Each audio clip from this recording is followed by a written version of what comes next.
ഏവർക്കും പുതിയൊരു വീഡിയോയിലേക്ക് സ്വാഗതം. കേട്ടറ്റ് ആപ്പിൾ 2024 കാറ്റഗറി 1 മാത്സ് പാർട്ടിന്റെ ക്വസ്റ്റ്യൻസ് ആണ് നമ്മൾ ഡിസ്കസ് ചെയ്യുന്നത്. ഇതിൽ 31ാമത്തെ ചോദ്യം, പൊതുതത്വം, നിർവചനം, സൂത്രവാക്യം തുടങ്ങിയ ഗണിതാശയങ്ങൾ ആദ്യമേ പ്രസ്താവിക്കുകയും അവ ഉപയോഗിച്ച് ഗണിത പ്രശ്നങ്ങൾ, ചോദ്യങ്ങൾ നിർദ്ധാരണം ചെയ്യുകയും ചെയ്യുന്നു. ഈ പ്രസ്താവന ഏത് പഠന രീതിയെ കുറിച്ചാണ്? പൊതുതത്വങ്ങളിൽ നിന്ന് ഉദാഹരണങ്ങളിലേക്ക് വരുന്നതിനെ നമ്മൾ പറയാം നിഗമന രീതി എന്നാണ് പറയുക. നിഗമന രീതി.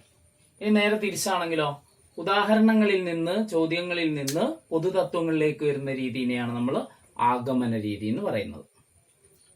32ാമത്തെ ചോദ്യം, തന്നിരിക്കുന്ന സംഖ്യാക്രമത്തിലെ ഒരു സീക്വൻസ് ആണ് 10ാമത്തെ വരിയിലെ അവസാനത്തെ സംഖ്യ ഏത്? ഈ ഒരു സംഖ്യാക്രമം നമുക്കൊന്ന് പരിശോധിച്ച് നോക്കാം. 1ഉം 2ഉം അല്ലെ, ആദ്യത്തെ രണ്ട് എണ്ണൽ സംഖ്യകൾ, അത് 3ന് ഈക്വൽ ആണ്. ഇവിടെ 4, 5, 6 കൂട്ടിയാൽ 7 + 8ന് ഈക്വൽ ആണ്. ഇങ്ങനെയാണ് 10ാമത്തെ വരിയിലെ സംഖ്യ ഏതാന്ന് നോക്കണം അല്ലെ. ആദ്യത്തേതില് രണ്ട് സംഖ്യകളാണ്. 1ാമത്തെ വരിയിൽ രണ്ട് സംഖ്യകൾ, അതായത് 1 + 1 രണ്ട് സംഖ്യകൾ. 2ാമത്തെ വരിയില് 3 സംഖ്യകളാണ്. 2 + 1 3. 3ാമത്തെ വരിയിൽ 3 + 1 4 സംഖ്യകൾ. അങ്ങനെ 10ാമത്തെ വരിയിലാവുമ്പോ 10 + 1 11 സംഖ്യകൾ ഉണ്ടെന്ന് നമുക്ക് മനസ്സിലായി. ഇനി വലത് ഭാഗത്തോ, 1ാമത്തേൽ 1, 2ാമത്തേൽ 2, 3ാമത്തേൽ 3, അങ്ങനെയാണ് 10ാമത്തേൽ 10 സംഖ്യകൾ ഉണ്ടാവും. 10 സംഖ്യകളുടെ തുകയായിരിക്കും. ഇനി ഇതില് ആദ്യത്തെ സംഖ്യ 1ാമത്തേൽ 1 തന്നെയാണ് തുടക്കം, 2ാമത്തേൽ 4. അപ്പൊ 1ാമത്തേൽ 1 എന്ന് പറയുമ്പോൾ 1 ഗുണിക്കണം 1 1, 2ാമത്തേല് 2 ഗുണിക്കണം 2 4 തുടങ്ങി, 3ാമത്തേല് 3 ഗുണിക്കണം 3 9 തുടങ്ങി, 4ാമത്തേല് ഇനി തുടങ്ങേണ്ടത് 16. 16 എന്ന് പറഞ്ഞാൽ 4 ഗുണിക്കണം 4. അപ്പൊ ആ ഒരു പ്രത്യേകത ഉണ്ടെന്ന് മനസ്സിലാക്കി. അപ്പൊ അങ്ങനെയാണെങ്കിൽ 10ാമത്തേല് ഏതായിരിക്കും? 10 ഗുണിക്കണം 10 100 എന്ന സംഖ്യയിലാണ് തുടങ്ങുക 10ാമത്തെ വരിയില്. അതിൽ 11 എണ്ണം ഇടത് ഭാഗത്ത് വരണം. അപ്പൊ 100 + 101 + അങ്ങനെ ലാസ്റ്റ് 110 വരെയുള്ള സംഖ്യകൾ, 11 സംഖ്യകൾ എവിടെ വരും? ഇടത് ഭാഗത്ത് വരും. വലതു ഭാഗത്തോ 111 തുടങ്ങിയിട്ട് 10 സംഖ്യകളാണ് വരിക. ഇടതു ഭാഗത്ത് 11ഉം വലതു ഭാഗത്ത് 10. 111 112 അങ്ങനെ തുടങ്ങിയിട്ട് ലാസ്റ്റ് സംഖ്യ 120 ആയിരിക്കും. അവിടുത്തെ 10ാമത്തെ സംഖ്യ 120 ആയിരിക്കും. ഉത്തരം എന്താ? അവസാനത്തെ സംഖ്യ ഏത് എന്നാണ് ചോദ്യം. അവസാനത്തെ സംഖ്യ ഏതാണ്? 120 ആണ്. ഓപ്ഷൻ എ ആണ് ശരിയായ ഉത്തരം. 33ാമത്തെ ചോദ്യം, തന്നിരിക്കുന്നവയിൽ വലുത് ഏത്? വലുത്, ചെറുത്, ഭിന്നസംഖ്യകളിൽ നമ്മൾ മുന്നേ ക്ലാസ് ഇട്ടതാണ്. അതിലെ ഓപ്ഷൻസ് നമുക്കൊന്ന് ചെക്ക് ചെയ്ത് നോക്കാം. First option 3/8. മറ്റൊരു അടുത്ത ഓപ്ഷൻ ബി ആണ് 4/15. ഈ രണ്ടെണ്ണത്തിൽ ഏതാണ് വലുത് നോക്കാം. എങ്ങനെയാ നോക്കുക? ക്രോസ് ചെയ്യാം. 3 ഗുണിക്കണം 15 45 ആണെന്ന് നമുക്കറിയാം അല്ലെ. ഇത് ഗുണിക്കുക. 4 × 8 എത്രയാ? 32. ഈ മുകളിൽ കിട്ടുന്ന സംഖ്യകളിൽ വലുത് ഏതാ? 45 അല്ലേ. 45 ആണെങ്കിൽ അതിന് നേരെ വരുന്ന ഭിന്നസംഖ്യയാണ് വലിയ സംഖ്യ എന്ന് പറയുന്നത്. 3/8 അല്ലേ. ആ 3/8 നമ്മൾ വീണ്ടും എടുത്തു. ഇപ്പൊ ഈ രണ്ടെണ്ണത്തിൽ വലുത് 3/8 ആണ്. അടുത്തുമായിട്ട് കമ്പയർ ചെയ്യണം നമുക്ക്. 7/29 കമ്പയർ ചെയ്യണം. അപ്പൊ ഇങ്ങനെ ക്രോസ് ചെയ്ത് ഗുണിക്കുമ്പോ 7 8 56 എന്ന് കിട്ടി. ഇതോ 29 3. അപ്പൊ എത്രയാ? 20 3 60 തന്നെ. അത് തന്നെ വന്ന് 27. 60ഉം 27ഉം 87 എന്ന് വരും അല്ലെ. അപ്പൊ വലുത് ഏതാണ്? 87 അല്ലേ. അപ്പൊ 3/8 തന്നെയാണ് വലുത് എന്ന് മനസ്സിലായി. ആ 3/8ഉം ലാസ്റ്റ് 15/61 തമ്മിലൊന്ന് കമ്പയർ ചെയ്യണം. അങ്ങനെ കമ്പയർ ചെയ്യുമ്പോൾ ഇത് രണ്ടും ഒന്ന് കമ്പയർ ചെയ്യാം. 61 3 എത്രയാ? 183 എന്ന് വരും അല്ലെ. ഇനി 15 8 എത്രയാ? 15 10 150 ആണ്. അതിൽ നിന്ന് 2 15 30 കുറച്ചാൽ മതി 120 അല്ലെ. 15 8 എന്ന് പറഞ്ഞാല് 120. ഇതില് വലുതേതാ? 183 അല്ലേ. അതുകൊണ്ട് 3/8 തന്നെയാണ് വലുതെന്ന് നമുക്ക് മനസ്സിലാവും. അങ്ങനെ ഓപ്ഷൻ എ ആണ് കറക്റ്റ് ആൻസർ. 34ാമത്തെ ചോദ്യം, തുടർച്ചയായ 3 എണ്ണൽ സംഖ്യകളുടെ തുകയായും തുടർച്ചയായ 5 എണ്ണൽ സംഖ്യകളുടെ തുകയായും എഴുതാവുന്ന ഏറ്റവും ചെറിയ സംഖ്യ ഏതെന്നാണ് ചോദ്യം. അപ്പൊ നമ്മള് തുടർച്ചയായ 3 എണ്ണൽ സംഖ്യകൾ എന്ന് പറയുമ്പോൾ 1, 2, 3, 3, 2, 5, 1, 6 എന്ന് വരും. അതാണ് ഏറ്റവും ചെറിയ ഇത്. പക്ഷെ അതവിടെ ഇല്ല. ഇനി അടുത്തത് 2, 3, 4 എടുത്താല് 4, 3, 7, 2, 9. അതാണ് രണ്ടാമത്തെ സംഖ്യ വരേണ്ടത്. അതും അവിടെ ഇല്ല, ഓപ്ഷനിലില്ല. ഇനി 3, 4, 5. അപ്പൊ എത്രയാ? 5, 4, 9, 12 വരണം. അതും അവിടെ ഇല്ല, അല്ലെ? ഇനി 4 തുടങ്ങുന്നത് 4, 5, 6. 6, 4, 10, 10, 5, 15 നമ്മുടെ ഓപ്ഷനിലുണ്ട്. അപ്പൊ തുടർച്ചയായ 3 എണ്ണൽ സംഖ്യയുടെ തുകയായി എഴുതാൻ പറ്റുന്ന ഏറ്റവും ചെറിയ സംഖ്യയാണ് 15 എന്ന് മനസ്സിലായി. ഓക്കെ, 15 അല്ല, 6 ആണ്. രണ്ടാമത്തെ 9 ആണ്, മൂന്നാമത്തെ 12 ആണ്, നാലാമത്തതാണ് 15. അതാണ് നമ്മുടെ ഓപ്ഷനിലുള്ളൂ 15. ഇനി അത് തുടർച്ചയായ 5 എണ്ണൽ സംഖ്യയുടെ തുകയായും കിട്ടുമെന്ന് നോക്കാം നമുക്ക്. തുടർച്ചയായ 5 എണ്ണൽ സംഖ്യകൾ 1 + 2 + 3 + 4 + 5.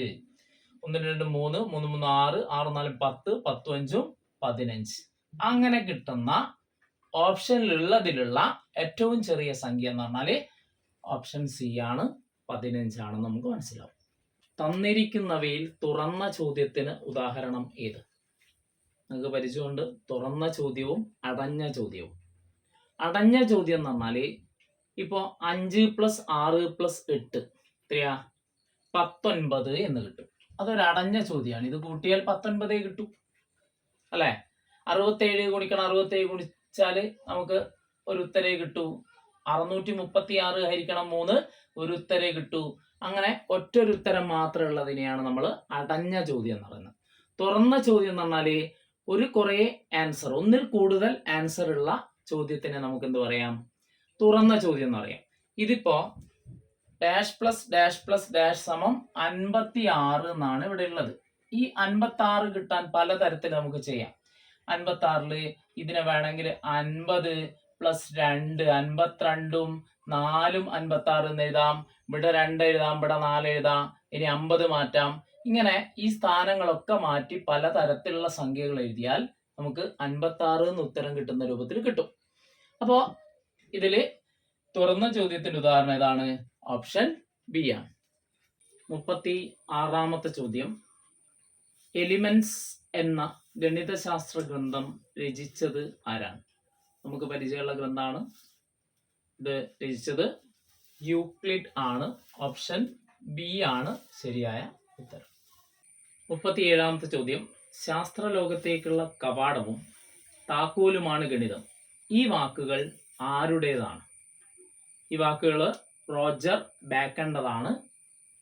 ഓപ്ഷൻ എ ആണ് കറക്റ്റ് ആൻസർ.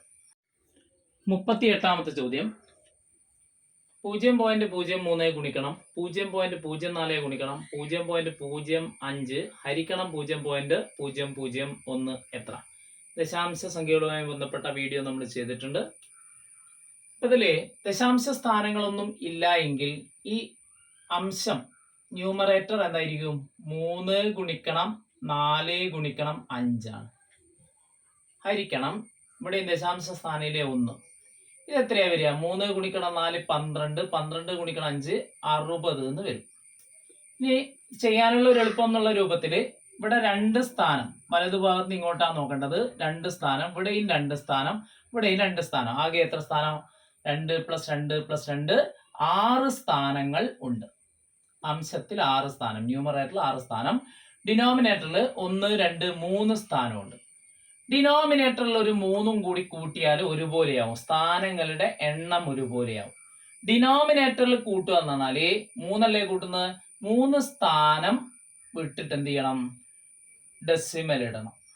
ഓക്കെ, 3 സ്ഥാനം വിട്ടിട്ട് ഡെസിമൽ ഇടണേ. 1, 2, 3 സ്ഥാനം മാറ്റി ഡെസിമൽ ഇടുക. ഡെസിമലിന് ഇപ്പുറത്ത് വേണേ 0 ചേർക്കാം, ചേർത്തില്ലെങ്കിലും കുഴപ്പമില്ല. അപ്പൊ ഇതാ സംഖ്യ. 0.060. ഇതില് ആ സംഖ്യ ഏതാണ്? 0.06, അതിനുശേഷം ഒരു 0 കൂടി ഉണ്ട്, അതില്ലെങ്കിലും കുഴപ്പമില്ല. അപ്പൊ നമ്മുടെ ആൻസർ 0.06 ആണ്. ഇങ്ങനെ ഒരു ആൻസർ ഏതാ ഓപ്ഷൻ നോക്കൂ.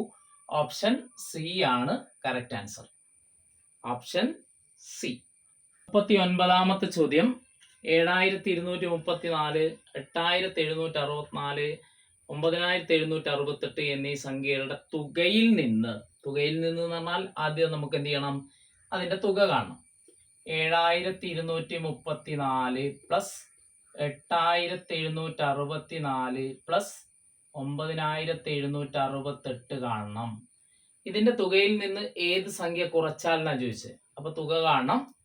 അപ്പൊ 4 4 8 8 16 6 1 ബാക്കിയുണ്ട്. 6 6 12 3 15 16 6 1 ബാക്കി. 1 2 3 7 10 7 17 7 1 ബാക്കി. 1 7 8 8 16 9 25. ഓക്കെ. 25,766 25,766 കിട്ടിയത്. അപ്പൊ 25,766 തുകയിൽ നിന്ന് ഏത് സംഖ്യ കുറച്ചാൽ 19,876 കിട്ടും എന്ന് ചോദിച്ചാൽ നമ്മൾ എന്ത് ചെയ്താൽ മതി? ഇതിൽ നിന്ന് 19,876 കുറച്ച് നോക്കിയാൽ പോരെ അല്ലേ? ഇതിന്റെ തുകയിൽ നിന്ന് ഏത് സംഖ്യ കുറച്ചാൽ ഈ ആൻസർ കിട്ടും എന്നാ ചോദിച്ചത്. അപ്പോൾ ഈ സംഖ്യ കുറച്ച് നോക്കിയാൽ മതി. 6 6 കുറച്ചാൽ 0. എല്ലാത്തിൻ്റെയും ഒറ്റയുടെ സ്ഥാനത്ത് 0 ആണ്. ഇനി 6 7 കുറയ്ക്കണം. അപ്പോൾ നമ്മൾ ഒന്ന് ഇവിടുന്ന് എടുത്ത 16 7 കുറയ്ക്കുക. 16 7 കുറച്ചാൽ 9. 90 എന്ന് വരണം. 90 രണ്ട് ഓപ്ഷനിൽ 90 വരുന്നുണ്ട് ലാസ്റ്റ് അല്ലേ? ഓക്കെ. അപ്പൊ അതും പറ്റൂല. ഇനി ഇവിടെ 6 അല്ലേ? ഒന്നിങ്ങോട്ട് എടുത്തില്ലേ? 6 6 8 മൈനസ് ചെയ്യാനല്ല, 16 8 മൈനസ് ചെയ്യണം. 16 8 മൈനസ് ചെയ്താൽ 8 വരും. 890 എന്ന് അവസാനിക്കുന്ന നമ്പർ ഉണ്ടോ നോക്കൂ. 890. ഓപ്ഷൻ എ ആണ് ഇവിടെ കറക്റ്റ് ആൻസർ ആയിട്ടുണ്ടാകുക. ഇനി നമുക്കിവിടെ 4 അല്ലേ?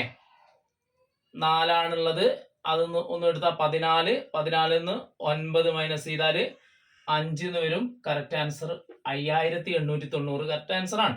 അപ്പൊ അത്ര നമ്മൾ ചെയ്യണമെന്നില്ല എക്സാമിന്. 890 എന്നുള്ള രൂപത്തിൽ കിട്ടിയാൽ അവിടെ നമുക്ക് അവസാനിപ്പിക്കാം. ഓക്കെ. ആൻസർ ഓപ്ഷൻ എ ആണ് ആൻസർ. 40ാമത്തെ ചോദ്യം. ഈ ടീച്ചിങ് മാനുവലിനെ സംബന്ധിച്ച് ശരിയായ പ്രസ്താവന ഏത്? ഓപ്ഷൻ എ, ഒരു സാധാരണ ടീച്ചിങ് മാനുവൽ DTP ചെയ്ത് തയ്യാറാക്കിയാൽ അത് ഈ ടീച്ചിങ് മാനുവലായി. അത് ശരിയായിട്ടുള്ള പ്രസ്താവനയല്ല. ഇത് തെറ്റാണ്. ഇപ്പൊ ഡിജിറ്റൽ വിഭവങ്ങൾ വളരെ കുറച്ച് മാത്രമാണ് ഈ ടീച്ചിങ് മാനുവലിന് ആവശ്യമായിട്ടുള്ളത്. അതും തെറ്റാണ്. ഡിജിറ്റൽ ക്ലാസ് മുറിക്ക് അനുയോജ്യമായ രീതിയിൽ ഇലക്ട്രോണിക് വിഭവങ്ങൾ ചിട്ടയായി ക്രമപ്പെടുത്തി പഠന പ്രവർത്തനങ്ങൾ ക്രമത്തിൽ ലിങ്ക് ചെയ്ത ഒരു പ്രോഗ്രാമാണ് ഈ ടീച്ചിങ് മാനുവൽ. അതുമായി ബന്ധപ്പെട്ട ശരിയായ പ്രസ്താവനയാണ്. ഇതാണ് ഓപ്ഷൻ സി ആണ് കറക്റ്റ് ആൻസർ.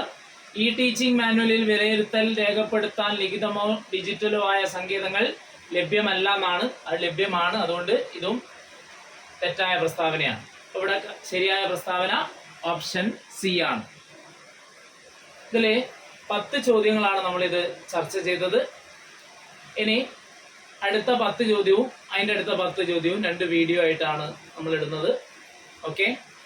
Thank you.